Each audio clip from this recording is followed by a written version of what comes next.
আসসালামু আলাইকুম। সেনাবাহিনীর সৈনিক পদের এবং টেকনিক্যাল ট্রেডের খুবই গুরুত্বপূর্ণ একটি প্রশ্ন নিয়ে আজকে আলোচনা করব। এই প্রশ্ন থেকে আপনি একটা ক্লিয়ার ধারণা পাবেন যে আপনাদের টেকনিক্যাল ট্রেডে কেমন প্রশ্ন আসবে এবং সৈনিক পদে কেমন প্রশ্ন আসবে। আপনাদের 5টি বিষয় থেকে প্রশ্ন আসবে: বাংলা, ইংরেজি, গণিত, সাধারণ জ্ঞান এবং আইকিউ প্রশ্ন।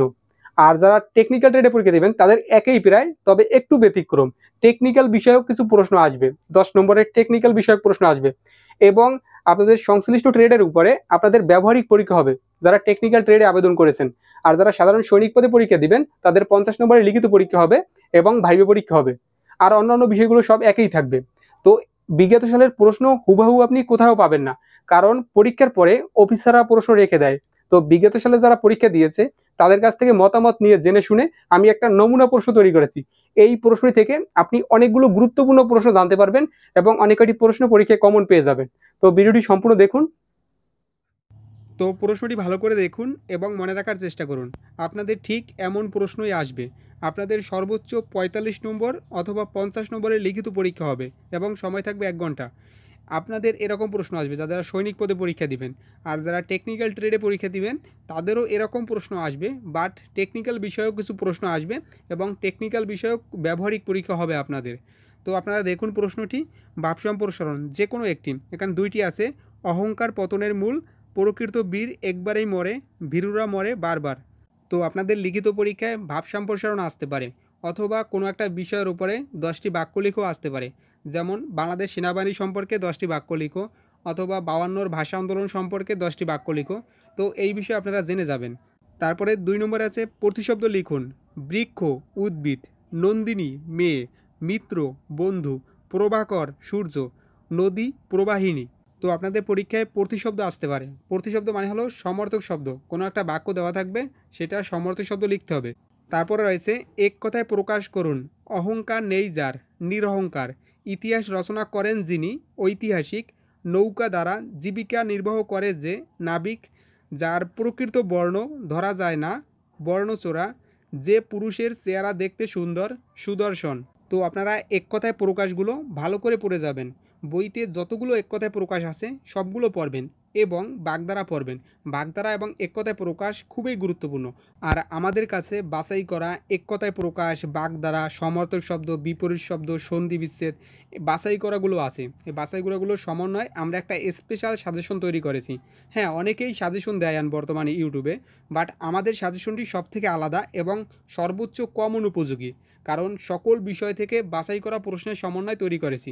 তো আমাদের কাছ থেকে আপনারা চাইলে পিডিএফ সাজেশন নিতে পারবেন অথবা বই নিতে পারবেন। তো পিডিএফ সাজেশনটিতে খুবই গুরুত্বপূর্ণ 10টি নমুনা প্রশ্ন দেওয়া আছে এবং 8টি ভাইভা প্রশ্ন দেওয়া আছে। তো এগুলো পড়লেই ম্যাক্সিমাম কমন পেয়ে যাবেন এবং প্রত্যেকটা বিষয় থেকে বাছাই করা প্রশ্নের সমন্বয়ে সাজেশনটি তৈরি করেছি। তো আপনি এটা পড়লে আপনি সর্বোচ্চ কমন পাবেন। সাজেশনটি পিডিএফ আকারে আপনি হোয়াটসঅ্যাপে অথবা ইমোতে নিতে পারবেন। তো আমরা দীর্ঘদিন সময় দিয়ে এই সাজেশনটি তৈরি করেছি, তো এটা দাম নিচ্ছি মাত্র 100 টাকা। আপনি আমাকে হোয়াটসঅ্যাপ এসএমএস দিলে এই সাজেশনটি আপনাকে পাঠিয়ে দিব। তো এখন প্রশ্নটি দেখুন। তারপর আছে ইংরেজি। এখানে 5টি বাংলায় বাক্য দেওয়া আছে, সেগুলো ইংরেজিতে লিখতে হবে, মানে সেন্টেন্স ট্রান্সলেশন করতে হবে। প্রথমটি হলো ইংরেজি আন্তর্জাতিক ভাষা, English is an international language. তুমি কি ইংরেজি বলা পছন্দ করো না? Don't you like speaking English? Karim ভালো ছেলে, করিম ইজ এ গুড বয়। আমি সুনামগঞ্জ বাস করি, আই লিভ ইন সুনামগঞ্জ। তারপরে শেষেরটি, আমি আমার দেশকে খুব ভালোবাসি, I love my country very much. তো আপনাদের পরীক্ষায় ঠিক এরকম ট্রান্সলেশনেই আসবে, এর থেকে কঠিন আসবে না। আর অবশ্যই পরীক্ষায় ট্রান্সলেশন আসবে, তাই ভালো করে পড়বেন। তারপর আছে ফিল ইন দ্য ব্ল্যাঙ্ক, মানে শূন্যস্থান পূরণ করো। প্রথমে he is now dash home at home, he will meet dash Sunday on Sunday, the pen is dash the table over the table, mister Harun is dash us in rank above us in rank, I live at Sutrapur dash Dhaka in Dhaka. তো আপনারা ইংরেজি থেকে 3টে বিষয় ভালো করে পড়বেন: article, preposition এবং ট্রান্সলেশন। এই 3টে বিষয় ভালো করে পড়বেন। তারপর হচ্ছে গণিত। পাটিগণিত থেকে অঙ্ক আসে, বীজগণিত থেকেও একটা অঙ্ক থাকে। তো প্রথম অঙ্কটি দেখুন: একটি বাঁধ তৈরি করতে 360 জন শ্রমিকের 25 দিন সময় লাগে। 18 দিনে বাড়তির কাজ শেষ করতে হলে কতজন অতিরিক্ত শ্রমিক লাগবে, মানে কতজন অতিরিক্ত শ্রমিক লাগবে। তো আপনারা অঙ্কটি দেখুন, এটা আমি বিস্তারিত আলোচনা করব পরবর্তী ভিডিওতে। তারপরের অঙ্কটি দেখুন: শীতিল সাহেবের মাসিক বেতন 5000 টাকা, তিনি তার বেতনের 24% প্রতি মাসে সঞ্চয় করেন, তিনি এক বছরে কত টাকা সঞ্চয় করেন? তো আপনারা খাতা নিয়ে অঙ্কগুলো প্র্যাকটিস করুন। আমি একটি ভিডিওতে সব কিছু আলোচনা করলে ভিডিওটা অনেক বড় হয়ে যাবে। তারপর রয়েছে বীজগণিত থেকে একটি অঙ্ক। আপনারা অঙ্কটি ভালো করে দেখুন। a - b = 3 এবং a + b = 5 হলে ab এর মান কত? একটি সূত্রের অঙ্ক, খুবই সহজ। আপনারা অঙ্কটি ভালো করে দেখুন, আপনারা খাতা নিয়ে ট্রাই করুন, আর আপনাদের পরীক্ষায় এরকম অঙ্কই আসবে। তারপর রয়েছে সাধারণ জ্ঞান এবং আইকিউ প্রশ্ন। আপনাদের সাধারণ জ্ঞান থেকে প্রশ্ন আসবে এবং আইকিউ প্রশ্ন আসবে। প্রথম প্রশ্নটি, বাংলাদেশের বৃহত্তম জেলা কোনটি? রাঙামাটি। বঙ্গবন্ধু শেখ মুজিবুর রহমান কত তারিখে স্বদেশ প্রত্যাবর্তন করেন? 10 জানুয়ারি 1972 সালে। বাংলাদেশের জাতীয় পতাকার দৈর্ঘ্য প্রস্থের অনুপাত কত? 10:6।